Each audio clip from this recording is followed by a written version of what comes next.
Hi, and welcome to Reset Revolution. I'm Justina, and today we will be discussing gender stereotypes in Venezuela. And I'm joined with Alix, who will be discussing the subject. So, could you introduce yourself? Yeah, hi, so I'm Alix. I'm quite an international person. I was born in the US, in Michigan, and I moved to Belgium when I was 3 years old, and I've been living here ever since. So that's like 14, 13 years. And so I'm Belgian as well. I have the Belgian nationality and the American nationality, the British one as well, because my dad was born in London, and so he passed it down to me. But my whole family is from Venezuela. My mum's side especially, they've literally been in Venezuela for centuries, for hundreds of years, literally since the Christopher Columbus era, like that time period. My dad is a little more international. Most of them are based in Venezuela, and almost all his family have been in Venezuela at some point for a long, long time as well. Mm-hmm. I've actually never been to Venezuela though, because of it's so dangerous. But I do consider myself to be, because politically it's just chaotic. Yeah. But I do consider myself to be Venezuelan, because I grew up with that culture and with that language and the foods and the music. So. Yeah. And first, could you talk a bit about what kind of gender stereotypes you see throughout Venezuelan culture? So the ones in Venezuela, they're also very common in all of Latin America. They pretty much everyone shares the same cultures and the same stereotypes.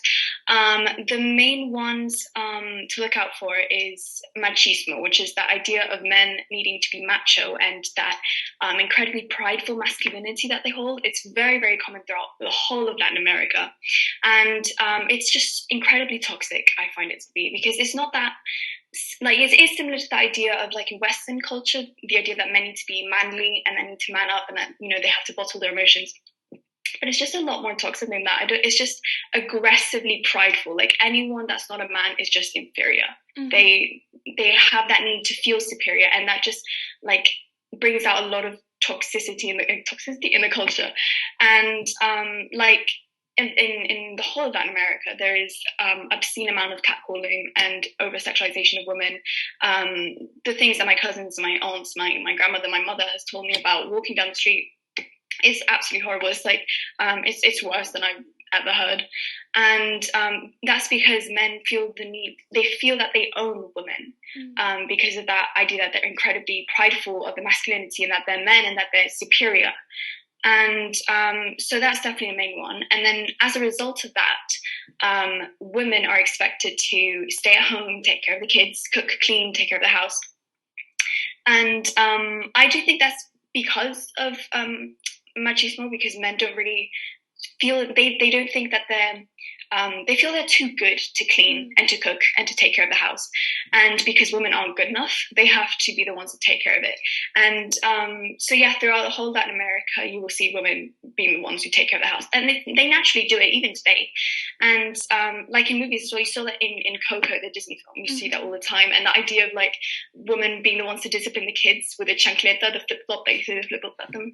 So there's that recurring idea, and it's all because of machismo. Yeah. And then the other main one I would talk about is the Latin lover, which is the idea of a guy, which I guess it's a form of machismo, and it's the idea that a guy sleeps around and has lots of women, and doesn't really get those women in very nice means. He's quite coercive and rapes, sexual assaults. He doesn't really get them in decent ways. Mm-hmm. And it's normal and it's praised in society. It isn't seen as a problem, but obviously women sleeping around is seen as a problem. Before, I think it still happens probably. They would also do this in Europe, but that hasn't been around for a long time. That on a woman's wedding night, they would hang the sheets outside of the windows to make sure that she bled, to make sure that she was a virgin, because if she bled, she was a virgin. Mm-hmm. After sexual intercourse, and they would do that till quite recently in Latin America, because Latin America is very religious, and and also it's a third world country, so people are really educated, don't really know that you can bleed in other senses, and it's not really a bad thing to sleep around like that. Women shouldn't be judged for that, and it's very, in Latin America, women are incredibly judged for that. Everything a woman does is put under the microscope. Yeah. So those are the three main ones. Yeah, that's really interesting. I mean, I see it in other places too, but it's interesting that it's so intense in Latin America. And with these kinds of with machismo and those kinds of stereotypes, do you see that a lot in media? In I mean, you talked about the movie Coco, but in like Venezuelan media overall, do you see that being perpetuated? Well, Venezuelan media is an interesting one because the media has been censored since literally 1999 because it's a dictatorship. Like right now, there are literally two channels on TV, and both of them are the dictator Nicolas Maduro just dancing in his house. Pretty much, that's all you see. And in Venezuela, the main thing that people are focusing on is survival. So there isn't that much of a focus on gender stereotypes. But I do see it in the way that my family acts, and it's mainly Western media that I see it a lot in. Yeah. Because like in Coco, there's the idea of the woman being the one that cooks, that cleans, that disciplines a child, and the man that works. It isn't as strongly perpetuated there because obviously, I don't know when that was released, a couple of years ago, so it's quite recent. And I know that the West is really trying to reform their society and their inclusion. But yeah, in Western media, it's just very common. And it's also very common that sexualization of women, of Latino women especially. I feel like stereotypically, not so much in Latin America, because as I said, there women don't really sleep around because it's not really seen as a norm. It's seen as they're shunned from their families if they are. But in the US, like Latin women are stereotypically portrayed as sleeping around and not very graceful or elegant. You know, they're seen as like scrappy because they climbed the wall. So there's that, but it's mainly seen in Western media, as I said. In Venezuelan media, not so much. I'm not sure about other countries. I'm not sure how Mexico is, how Colombia is, because they don't censor as much. Well, Mexico now is also politically chaotic, but they don't censor it as much as in Venezuela. Yeah, so there's a big element of the way that like Venezuelan and Latin American stereotypes are portrayed through Western media, not only through yeah, that's interesting. And so, do you think that these stereotypes have evolved through different generations? Yeah, I think they have significantly, especially the part about men being the ones that go out and women are the ones that take care of the house. Now there are more women working and men, especially in high classes, because in lower classes women are always expected to work to bring home food and money. But in upper classes, women go out and work. It's very common, and especially with my parents' generation, the dads are the ones that also take care of the kids and that help out the house and that clean and that cook. Not so much cleaning, cooking and taking care of the kids, yeah. Like my mom's dad, for example, they had a nanny. So my mom had a nanny. Her dad didn't really take care of her that much. But with her generation, so now my dad takes care of us. My uncles take care of their kids. My godfather, my family friends, dads, all of them, they take care of the kids. So that's definitely been evolving. Machismo, I think, is still very prevalent because Latin America is just very old-fashioned in its roots. It's tends to stick to tradition and to what it knows. I mean, after all, Latin America is made up of third world countries. Venezuela is a third world country, and as of now, especially education is deteriorating because of the political chaos, and that's true for most of South America as well. So in Venezuela, I feel like machismo is still very prevalent. Obviously, yeah, because of the lack of education, men don't really get educated about the fact that they need to be respectful towards women, and so they keep perpetuating what they know. They keep catcalling. They keep believing that they are superior. And especially those that don't have contact with the international world and that don't know how different things are in other countries and that women are respected in other countries sometimes, they don't know that, so they just perpetuate what they've been taught. Although now there have been a lot of people that have left Venezuela because of the dictatorship. So there are people that have been reforming what they think because they come into contact with other countries and cultures and they think, okay, that's not okay, so I have to change this most of the time. So yeah. Yeah. So you think I think it's good that there's been kind of impact from other places trying to improve. But I think as with a lot of negative stereotypes, and they still live on in many countries. Yeah. And I mean, I think you've talked about this already, but how do you think that those kinds of stereotypes and gender roles in Venezuela or in just South America in general, how do they compare to stereotypes in Europe and what you see in Belgium and around you? So the main one is the idea of, men needing to be manly and toxic masculinity in Europe. It's very common in America as well. Like, I feel like both the gender roles, like the sexist gender roles that society holds and the society perpetuates, are very similar in roots in both Europe and Latin America, but the way that they are perpetuated are different. Like in Europe, there is the idea of, men needing to be lumberjacks and like manly men, and they need to man up. They can't really show emotion. They need to be strong. They have to like manly things. Like if a guy likes pink, oh no, call the church. But in South America, there is that idea that men need to be manly, but it's just different. Machismo is like different. It's just aggressive superiority. It's not just that idea that they need to man up. It's the idea that they are superior and they are better than everyone around them, and they honestly think that they're gods.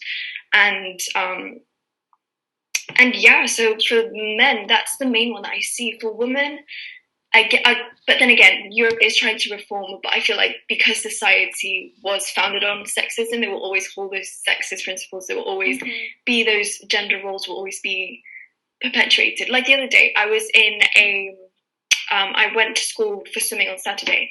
I'm doing this CAST thing, which is where I take a course to teach swimming. And the teacher that was supervising was telling us that when you tell kids to kick their legs, to keep their legs straight, you tell girls to point their toes like a ballerina, and you tell guys to kick like a footballer. And her words were like, you're not going to tell a guy to point their toes like a ballerina. And I was just thinking, oh my God, why not? Why not? Men can be ballerinas, women can be footballers. And it's that kind of thinking that little kids grow up hearing. And because of that, people will keep saying, you throw like a girl, you run like a girl, and those gender stereotypes will keep being perpetuated, and no change will come if you don't break them. If you don't that's why I think education is so key. Like, start from the bottom, tell the kids, no, it's okay to, like girly things and manly things. It's okay to be a ballerina, to be a footballer, it's okay to be whatever you want. So I do think that even though Europe is trying to reform, there is still those principles there. And but Latin America, the principles are there, and there's not much reform. I don't feel like that China at all. There isn't as much vocalization of feminism, of breaking the stereotypes, because again, it's very traditional. And with women, they're still expected to take care of the kids, to clean the house. And I always thought my family was quite progressive. But then I talked to my mom, and she said something very interesting. I was asking her, I told her that I didn't really see kind of like gender stereotypes in our family. And she looked at me and she's like, really? And she asked me, your uncle, would you expect your uncle to be cleaning up the toilet, or would you expect your aunt to do it? And I was like, I automatically said my aunt. And she was like, exactly. You expect your aunt to do it, not your uncle. If he absolutely has to, he would do it. But naturally, the woman is expected to clean. Yeah. Even now, even though our family is relatively progressive, the woman is still the one that's expected to do that. And it's true in Europe as well.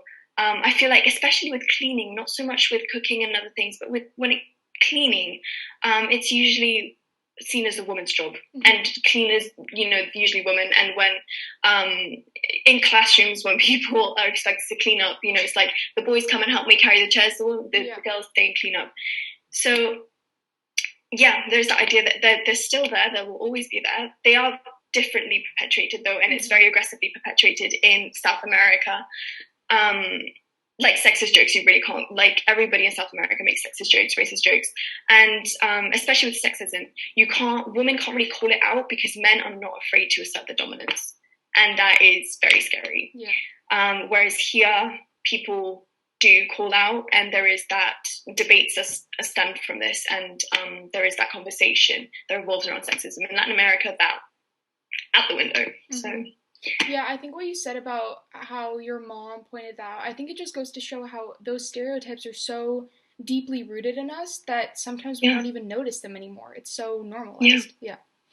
And then lastly, how do you think that those stereotypes like machismo, just the aggressiveness of men in Venezuelan culture, has impacted you and your views on gender roles? So as of now, I'm quite disgusted. I find the culture to be so toxic. But with those and like the subtopics that they like, the subgenres I think that they pick up on, like the idea that women need to be the ones cleaning, and that thing that my mom said about women being the ones that clean the toilets and clean the house, and that I automatically assume that. I feel like that's been instilled in me, and I automatically know that I'm the one that's going to be cleaning. I know since I was little, I always thought of like, of course, this is also influenced by like media and Disney films, that I was going to get married and I was going to be the one to take care of the house. I never doubted the fact that I would be cleaning in my life, that I would be cooking in my life, that I'd be taking care of a household in my life.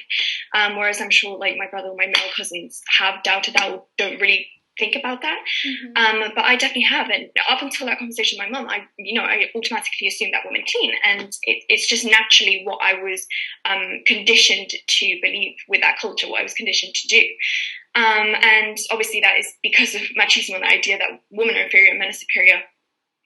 And that aggressivity, I feel like I see it a lot in my family, and I also saw it as very common. I thought it was very common, and I did see it a lot in my uncles.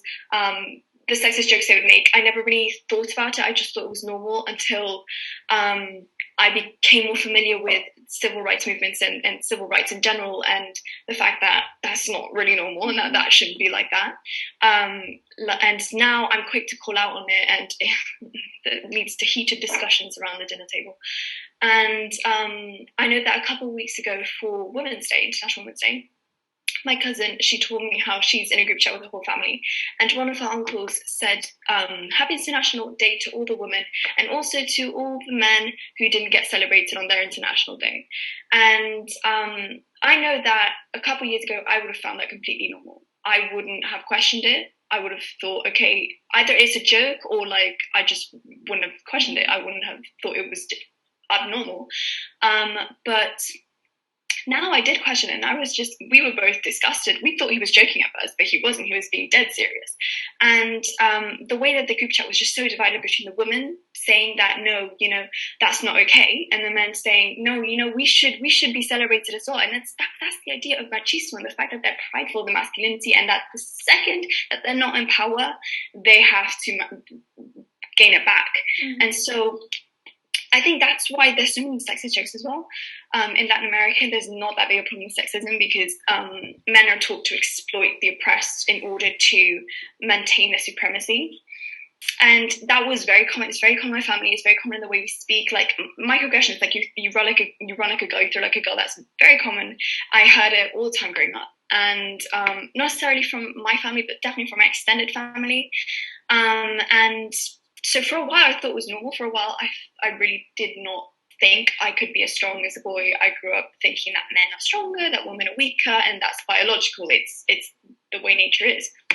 And I mean, it is to a certain extent, but, and yeah, so it affected me in lots of ways, and I have been trying to break it down for the past couple of years, and I feel like I'm breaking it down significantly. But as I said, I still have that idea that women are the ones that need to clean. So yeah, I think that it really can impact you in ways that like it's really hard to unlearn. Yeah. Well, it's been really interesting talking to you and seeing your perspective on this, and it's a really like fresh perspective, I think. So thank you so much for sharing, and I'll talk to you soon. Bye. Thank you for having me. Bye.